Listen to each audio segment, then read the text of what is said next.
Hi everyone, this is Brenda Chen from Audfly Technology. I'm now with the InfoComm 2026. Today I'm going to show you some new technologies.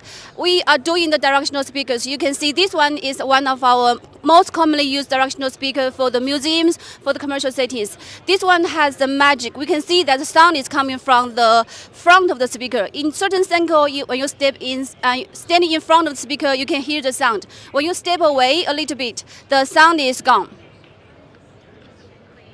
So with this technology, we can create some independent sound zooms in shared space. And this is one of our directional speakers. We have quite many other models in this series. We can all use this kind of directional speaker to use in shared space to create some independent sound zooms. So this is from Audfly Technology. Our website is www.audflyspeaker.com. Thank you.